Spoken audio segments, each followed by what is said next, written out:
Hey there, chicken nuggets. It's me, Carl. Welcome to GROWTV. Welcome to GROWTV!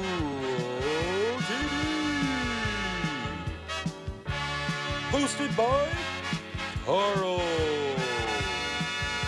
where we have fun with our friends, talk about Jesus, and go over everything the Bible has to offer. Now once again, welcome to GROWTV!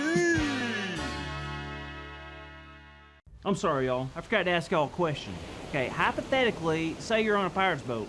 You're relaxing, eating a bean sandwich, drinking tuna fish oil straight out of a can, just having a good old time, right? Well, then out of nowhere, this pirate by the name of Tooth Tarley, who, if I'm going to be completely honest, needs a name change, because I only saw one tooth. Anyways, he comes over and challenges me to a classic pirate dance-off. Now, I'm not the one to shy away from a dance-off, but I'm a new pirate, and I don't know all the moves. So anyways, he started dancing, and he was like really good. And it was my turn. I didn't know what to do, so I created a move called the sick parrot.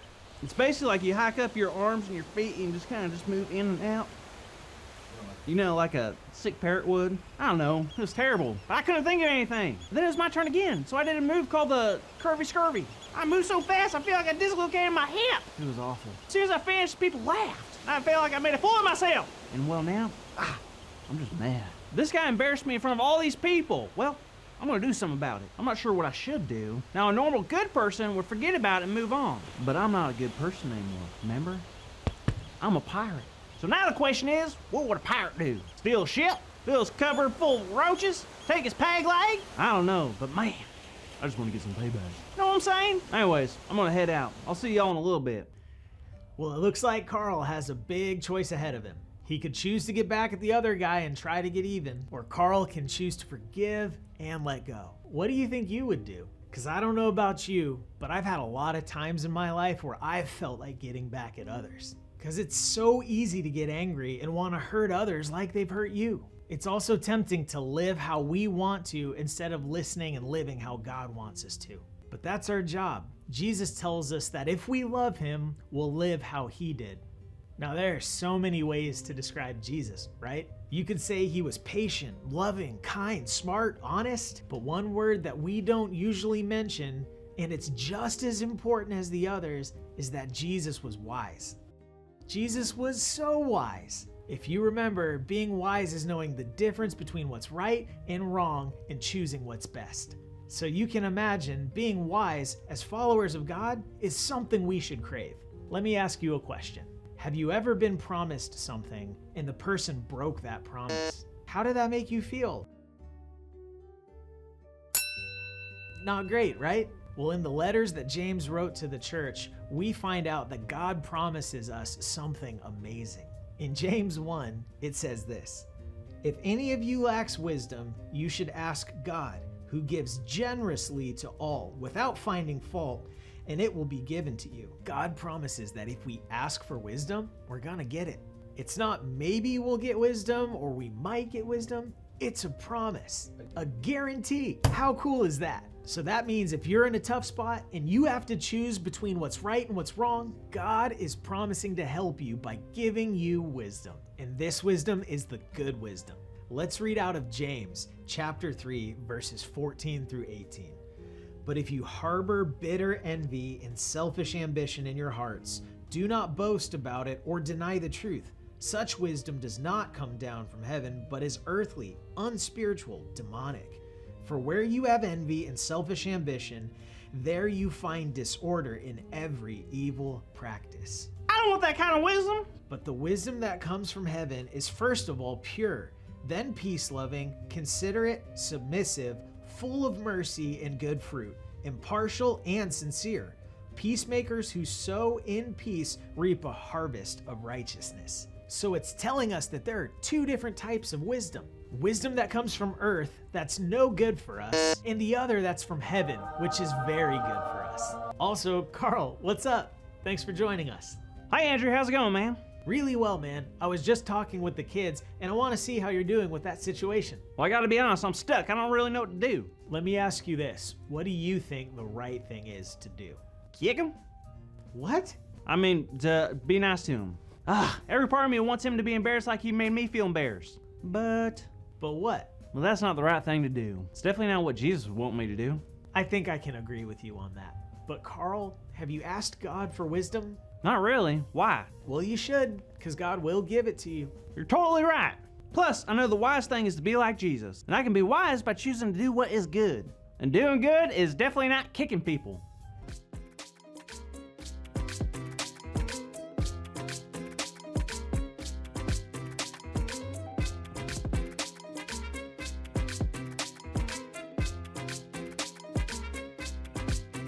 Switch. Well, our big idea today is I can be wise by choosing to do good. So let's say it out loud on the count of 3. Ready? 1, 2, 3. I can be wise by choosing to do good. Excellent. Perfect. That is what I'm talking about. Great job, ladies and gentlemen. Perfect. Now, next week, we get to find out what treasure Carl is going to find, so please do not miss it, and we will see you next time on GROWTV. See you soon. Thank you for watching, and tune in next week for a new episode of GROWTV. Arrgh! Hello, mateys.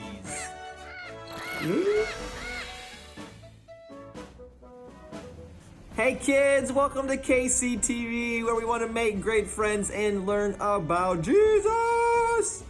And speaking of great friends, my friend Wally is calling me. Let me answer, hold on 1 second. Brandon! Kids! Hello! Wally! Hey, what have you been up to, buddy?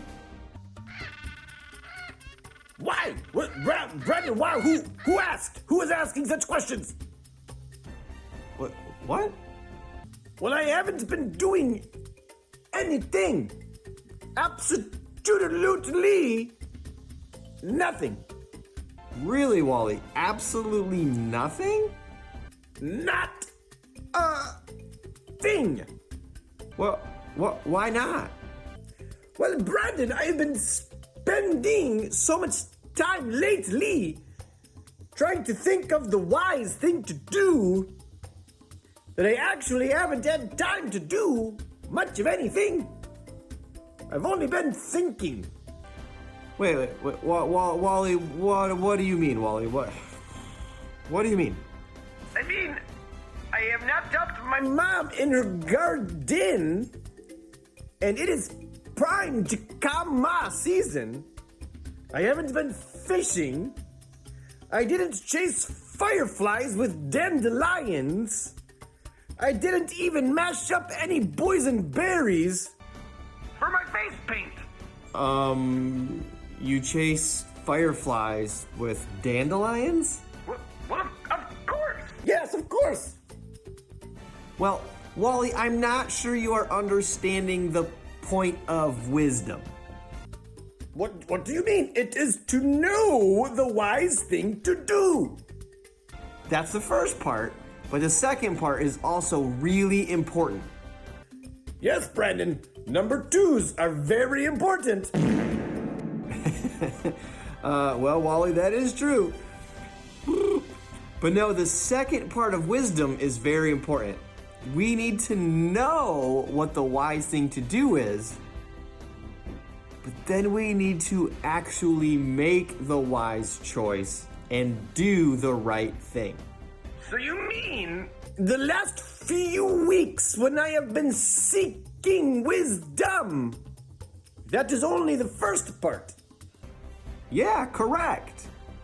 And now that I knew what the wise thing to do is, the second part is I actually need to do the wise thing. This is what you are telling me, Brandon.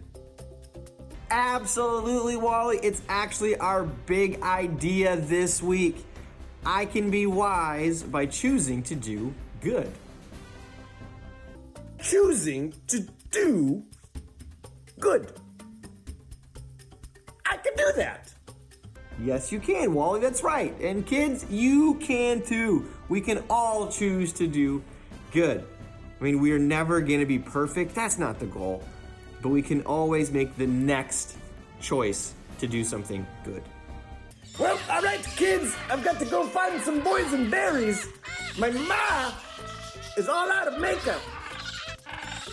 I will see you next time. Goodbye, goodbye, Brandon. Bye, kids. Goodbye. Boop, boop, boop, boop. Oh, Wally. All right, kids. Remember, you can be wise by choosing to do good. We'll see you next week. Bye, kids.